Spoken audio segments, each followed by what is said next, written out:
রামকৃষ্ণ মিশনের রামকৃষ্ণ পরমহংস, ইস্কন ধারার আদর্শ শ্রী চৈতন্য, শ্রীল প্রভুপাদ এবং ভারত সেবাশ্রম সংঘের প্রতিষ্ঠাতা স্বামী প্রণবানন্দ। যদি আজ থেকে দিন কয়েক আগে কেউ আপনাকে জিজ্ঞাসা করত যে এই তিনজনের মধ্যে কি মিল রয়েছে, তাহলে আপনি বলতেন যে এরা তিনজনই পশ্চিমবঙ্গ থেকে এসেছেন এবং তারা সবাই দেশ এবং বিশ্বে সনাতন ভাবনাকে শক্তিশালী ও সংগঠিত করেছে। কিন্তু আজ এই তিনজন মহাপুরুষের মধ্যে আরেকটি মিল আছে, আর তা হলো বাংলার এই তিন মহাপুরুষই মুখ্যমন্ত্রী মমতা বন্দ্যোপাধ্যায়ের অশ্লীল ও অশোভন বচনের শিকার। নমস্কার, আমি পায়েল আর আপনারা দেখছেন রিতম বাংলার বিশেষ অনুষ্ঠান দৃষ্টিকোণ। দৃষ্টিকোণে আজ আমরা আলোচনা করব পশ্চিমবঙ্গের শারীরিক হিংসা কিভাবে ক্রমশ প্রাতিষ্ঠানিক হিংসায় রূপান্তরিত হচ্ছে সেই বিষয়টি নিয়ে। লোকসভা নির্বাচনের প্রচার চলাকালীন তৃণমূল সুপ্রিমো মমতা বন্দ্যোপাধ্যায় দুটি ধর্মীয় প্রতিষ্ঠানের কয়েকজন সন্ন্যাসীর সঙ্গে রাজনীতির যোগাযোগ নিয়ে অশোভন মন্তব্য করেন। মুখ্যমন্ত্রী মমতা বন্দ্যোপাধ্যায় তার রাজনৈতিক ভাষণে রামকৃষ্ণ মিশন, ইস্কন এবং ভারত সেবাশ্রম সংঘের সন্ন্যাসীদের বিরুদ্ধে বিজেপির এজেন্ট হওয়ার অভিযোগ করেছেন। শুধু তাই নয়, মমতা বন্দ্যোপাধ্যায় ভারত সেবাশ্রম সংঘের সন্ন্যাসী কার্তিক মহারাজকে মুর্শিদাবাদের রামনবমীর দাঙ্গার জন্য অভিযুক্ত করেছেন। এই সমস্ত মন্তব্য ইঙ্গিতপূর্ণভাবে নয়, বরঞ্চ সোজাসুজি রাজনৈতিক মঞ্চ থেকে করা হয়েছে। বিষয়টি শুধুমাত্র এখানেই থেমে থাকেনি। দলীয় প্রার্থীদের সমর্থনে একের পর এক জনসভায় গিয়ে এই একই কথা বারে বারে বলতে শোনা গিয়েছে মুখ্যমন্ত্রীকে। না, এই যে বহরমপুরের একজন মহারাজ আছেন, আমি শুনেছি অনেক দিন ধরে, কার্তিক মহারাজ, ভারত সেবা সংঘকে আমি খুব শ্রদ্ধা করতাম। আমার শ্রদ্ধার্ঘের একটা তালিকায় তারা অনেক দিন ধরে আছে। কিন্তু যে লোকটা বলে আমি তৃণমূল কংগ্রেসকে এজেন্ট বসতে দেবো না, সে লোকটাকে আমি সাধু বলে মনে করি না। তার কারণ তিনি ডাইরেক্ট পলিটিক্স করে দেশটা সর্বনাশ করছেন। রামকৃষ্ণ দেবের আদর্শে অনুপ্রাণিত হয়ে রামকৃষ্ণ মিশন প্রতিষ্ঠা করেছিলেন স্বামী বিবেকানন্দ। আজ সারা বিশ্বে রামকৃষ্ণ মঠ এবং রামকৃষ্ণ মিশনের 279টি শাখা কেন্দ্র রয়েছে। রামকৃষ্ণ বিবেকানন্দ ভাবাদর্শে আস্থা রাখেন সারা বিশ্বের লক্ষ লক্ষ ভক্ত। এহেন ঐতিহ্যবাহী প্রতিষ্ঠানের সাধুদের একাংশের বিরুদ্ধে মমতা বন্দ্যোপাধ্যায়ের সাম্প্রতিক মন্তব্য বিতর্কের ঝড় তুলেছে, তোলপাড় ফেলে দিয়েছে ভক্ত মহলে। অন্যদিকে মুখ্যমন্ত্রী যখন এইভাবে সাধু সন্ন্যাসীদের বিরুদ্ধে একের পর এক জনসভা থেকে নিজের প্রতিক্রিয়া ব্যক্ত করছেন, তার ঠিক ঘন্টা কয়েক পরেই জলপাইগুড়ির কোতোয়ালি থানার অন্তর্গত সেবক রোডে ঠাকুর রামকৃষ্ণ পরমহংসের প্রতিষ্ঠান রামকৃষ্ণ মিশনের একটি মঠে ওই দিন গভীর রাতে জমি মাফিয়ারা আক্রমণ চালায় বলে অভিযোগ। একই সঙ্গে রামকৃষ্ণ মিশনের সেই মঠের সন্ন্যাসীদের অপহরণ করে শহরের বাইরে ফেলে রেখে যায়। অথচ এই আক্রমণের কয়েক ঘন্টা পর সকালে যখন মুখ্যমন্ত্রী মমতা বন্দ্যোপাধ্যায়কে বিষয়টি নিয়ে প্রশ্ন করা হয়, তিনি বলেন যে এমন কোনো ঘটনার তথ্য নাকি প্রশাসনের কাছে নেই। এই সমস্ত খবর শুধুমাত্র মিডিয়ায় প্রচারিত হচ্ছে। কেন বলছেন? আমার যদি কোনো গন্ডগোল আমার কোথাও হয় বাংলায়, আমার কাছে তো একটা ইনফরমেশন আসে। আমার কাছে তো কোনো ইনফরমেশন এলো না, আমি তো জানতে পারলাম না। আমাকে একজন সাংবাদিক বলল সে নাকি এনকোয়ারি করে দেখেছে, এটা ওদের নিজেদের পারিবারিক ব্যাপার। অনেকে আপনারা জানেন জমি দিয়ে দেয় নানা ধর্মীয় কাজে, তারা কাজে লাগান।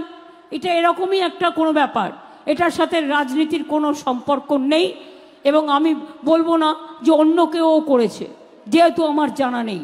এটার সাথে রাজনীতির কোনো সম্পর্ক নেই, আর থাকবেও না। মমতা বন্দ্যোপাধ্যায় শুধু পশ্চিমবঙ্গের মুখ্যমন্ত্রী নয়, তিনি রাজ্যের স্বরাষ্ট্রমন্ত্রী এবং পুলিশ মন্ত্রীও। কিন্তু তিনি বিষয়টি সম্পর্কে অবগত নন, অথচ তার পুলিশের কাছেই রামকৃষ্ণ মিশন ও মঠে হামলা এবং জমি দখলের ঘটনায় মিশনের সেক্রেটারি দ্বারা দায়ের করা অভিযোগ নথিভুক্ত করা হয়। অর্থাৎ পুলিশ অভিযোগ পেয়েছে, যা আনুষ্ঠানিকভাবে নোট করা হয়েছে। কিন্তু মমতা বন্দ্যোপাধ্যায় এই ঘটনাটিকে সরাসরি অস্বীকার করেছেন। উল্টে তার মন্তব্য থেকে এই খবরও ছড়িয়ে পড়ে যে এই পুরো আক্রমণ হয়তো সাজানো গল্প।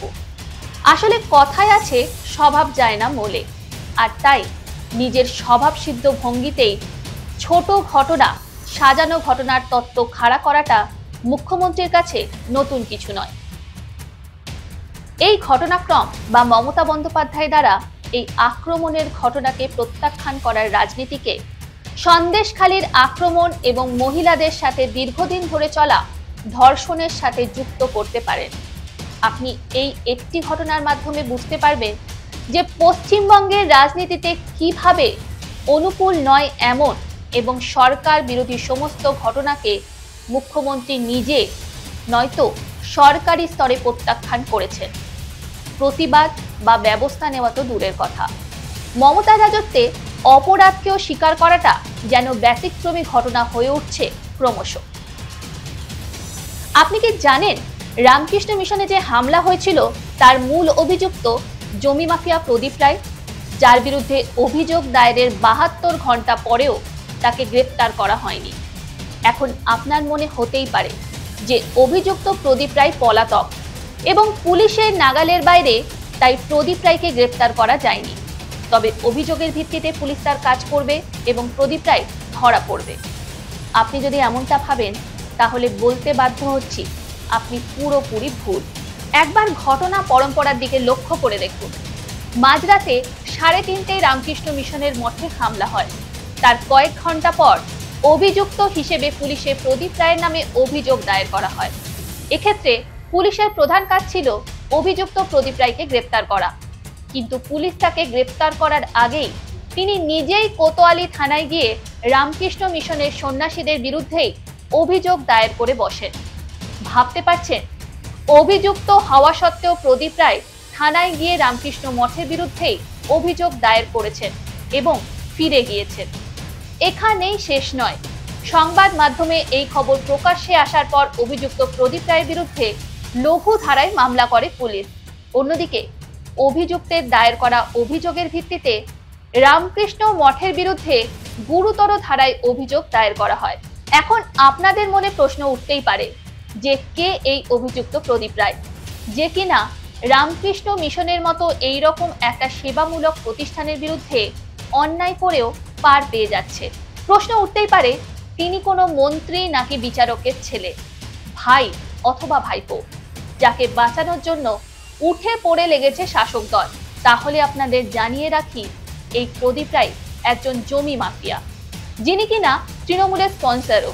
যদিও স্পন্সরও দলের জন্য তখনই টাকা আনবে যখন সে তার কাজ করবে। তৃণমূল কংগ্রেসের এই স্পন্সরের পেশা জমি জবরদখল করা। আর এমন পরিস্থিতিতে যখন মুখ্যমন্ত্রী মমতা বন্দ্যোপাধ্যায় নিজেই রামকৃষ্ণ মিশন, ভারত সেবাশ্রম সংঘ এবং ইস্কনের বিরুদ্ধে গুরুতর অভিযোগ করছেন, তাদের শত্রু বানিয়েছেন, তখন অপরাধীরা অবশ্যই এই প্রতিষ্ঠানগুলির জমি লুট করবে এবং পুলিশ অবশ্যই তাদের সাহায্য করবে। কারণ পশ্চিমবঙ্গে সবকিছুই একজনের প্ররোচনাতেই চলে। একথা এতদিনে আপনারা বুঝে গিয়েছেন নিশ্চয়ই। এই কারণেই হয়তো পুলিশ মন্ত্রীর দায়িত্বে আজও নিজেকে সসম্মানে বসিয়ে রেখেছেন তিনি। অপরাধ ও আইন যখন একই আসনে থাকে, তখন সে রাজ্যে বিচার ব্যবস্থার যে কি হাল হতে পারে তা একবার ভেবেই দেখুন। শুধু রামকৃষ্ণ মিশনই নয়, পূর্ব মেদিনীপুরের মেচেদায় ইস্কন দ্বারা পরিচালিত জগন্নাথ মন্দিরেও পুলিশ অভিযান চালিয়েছে। সেখানে পুরোহিত, সন্ন্যাসী এবং ভক্তদের জিজ্ঞাসাবাদ করা হয়েছে যে এই মন্দিরের অনুদান কোথা থেকে আসে। এখন এটা কোনো কাকতালীয় ঘটনা নিশ্চয়ই হতে পারে না যে মুখ্যমন্ত্রী মমতা বন্দ্যোপাধ্যায়ের ভাষণের পরপরই ধারাবাহিকভাবে এই সমস্ত সামাজিক সেবামূলক ধর্মীয় প্রতিষ্ঠানগুলির ওপর সংগঠিত এবং প্রাতিষ্ঠানিক আক্রমণ হচ্ছে। মুখ্যমন্ত্রী মমতা বন্দ্যোপাধ্যায় ভারত সেবাশ্রম সংঘের সন্ন্যাসী কার্তিক মহারাজের বিরুদ্ধে বিজেপির হয়ে প্রচার করার অভিযোগ তুলেছেন, কিন্তু কার্তিক মহারাজের বিজেপির কোনো র্যালি, সভা বা মিটিংয়ে উপস্থিত থাকার কোনো প্রমাণ কোথাও নেই। কিন্তু আপনি কি জানেন, মুখ্যমন্ত্রী মমতা বন্দ্যোপাধ্যায় কলকাতার রেড রোডে ঈদগাহ নামাজের মঞ্চ থেকে মুসলিম সমাজের কাছে বিজেপিকে হারানোর আবেদন জানিয়েছিলেন।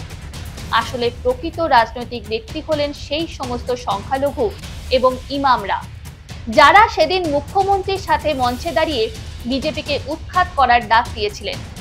হিন্দু সাধু সন্ন্যাসীদের অপমান করার আগে মুখ্যমন্ত্রীর অন্তত একবার 1 মাস পিছিয়ে গিয়ে নিজের কাজের পর্যালোচনা করা উচিত ছিল। इस्कॉन हरे कृष्ण हरे राम वाले, फिर रामकृष्ण मिशन जो स्वामी विवेकानंद जी ने बनाया था, और भारत सेवाश्रम संघ सेवा और सदाचार के लिए पूरी दुनिया में जाने जाते हैं। वे भारत का नाम रोशन करते हैं। लेकिन आज बंगाल की मुख्यमंत्री इस्कॉन वालों को, रामकृष्ण मिशन वालों को, भारत सेवाश्रम के सन्यासियों को खुले तौर पर धमका रही है, खुले मन से चेतावनी दे रही है। दुनिया भर में इन मिशन से जुड़े वाले लाखों अनुयायी आज पूरी दुनिया में रहते हैं, और इनका मकसद सिर्फ और सिर्फ लोगों की सेवा करना है। যদি আপনার মনে হয় যে পশ্চিমবঙ্গে শুধু এসবই ঘটনা ঘটছে, তাহলে আপনাদের জানিয়ে রাখি, আপনারা যা ভাবছেন বাংলায় তার থেকে অনেক বেশি কিছু হচ্ছে। সম্প্রতি পশ্চিমবঙ্গে এমন অনেক ঘটনা ঘটেছে যা শুনে বা দেখে মনে হবে পশ্চিমবঙ্গে হিন্দুদের অস্তিত্ব বিপন্ন। উদাহরণস্বরূপ 18ই মে পশ্চিমবঙ্গের জলপাইগুড়ি জেলার ধূপগুড়িতে 8টি হিন্দু মন্দির এবং দেবদেবীদের মূর্তি ভেঙে ফেলা হয়। বাংলা নিউজ চ্যানেল এবং সংবাদপত্রে যেটা দেখানো হয় আপনারা স্বাভাবিকভাবেই সেটাই দেখবেন। সম্প্রতি একটি জনসভায় মমতা বন্দ্যোপাধ্যায়ের হাওয়ায় চটি ছিঁড়ে যায় এবং তিনি সেটা সেফটি পিন দিয়ে লাগিয়ে নেন। এই খবর হয়তো আপনারা অনেকেই দেখেছেন আর ভেবেছেন কতটা সাধারণ হতে পারে একজন মুখ্যমন্ত্রী, মাটির মানুষ, গরিবদের ভগবান, এই রকমই কত তকমাই না মনে মনে দিয়ে রেখেছেন তাকে। কিন্তু একবারও ভেবে দেখেছেন কি এই মাটির মানুষ মুখ্যমন্ত্রীর এক হাতে 1.5 লক্ষ টাকা মূল্যের ফোন আর অন্য হাতে 60,000 টাকার ঘড়ি কেন? প্রশ্নটা মুখ্যমন্ত্রীর 1.5 লাখি ফোন বা 60,000 টাকা মূল্যের ঘড়ি নয়। রাজ্যের মুখ্যমন্ত্রীর কাছে এগুলি থাকতেই পারে, কিন্তু প্রশ্নটা তখনই ওঠে যখন তাকে মহান এবং কত সাধারণ দেখানোর জন্য উঠে পড়ে লাগে সংবাদ মাধ্যম এবং নিউজ চ্যানেলগুলি। মঞ্চে যদি কারো চপ্পল ছিঁড়ে যায়, তবে মঞ্চে তো জুতোর দোকান খোলা যায় না, চপ্পল জুড়তেই হবে। কিন্তু মুখ্যমন্ত্রীর মহানুভবতায় এই ধরনের মিথ্যে খবর কেন করা হয়? একই দেশের 2 মুখ্যমন্ত্রী, একজন পশ্চিমবঙ্গে এবং অন্যজন দিল্লি। তাদের ন্যারেটিভ গেম এতটাই শক্তিশালী বা বলা ভালো সরকারি টাকায় বিজ্ঞাপন দিয়ে মিডিয়াকে এতটাই নিয়ন্ত্রণ করে রেখেছেন যে তারা যা চান তাই খবর হয়, এবং যা তারা অস্বীকার করেন তার সাক্ষ্য প্রমাণ সত্ত্বেও মিথ্যে ঘটনা হয়ে যায়। আমাদের বা আপনাদের হাতে সেই ক্ষমতা নেই যে আমরা মুখ্যমন্ত্রীর অফিস থেকে মিডিয়ার বিজ্ঞাপন পাওয়া বন্ধ করাতে পারি। তাই অন্যায় হলেও এগুলো এক্ষুনি বন্ধ করা যাবে না, কিন্তু আমাদের ভিউয়ারশিপ আপনাদের হাতে রয়েছে। তাই আপনারা এই অনুষ্ঠান সম্পর্কে আপনাদের মতামত এবং পছন্দ আমাদের দিতে থাকুন, সেই সঙ্গে আরো বেশি করে শেয়ার করুন। আজ তবে এখানেই শেষ করছি। দৃষ্টিকোণের পরবর্তী পর্বে আবারও আপনাদের সঙ্গে দেখা হবে আরো একটি নতুন বিষয় নিয়ে। সুস্থ থাকুন, সতর্ক থাকুন, আর দেখতে থাকুন রিতম বাংলার বিশেষ অনুষ্ঠান দৃষ্টিকোণ। এই সংক্রান্ত আরো খবর দেখতে গুগল প্লে স্টোরে গিয়ে ডাউনলোড করুন রিতম অ্যাপ।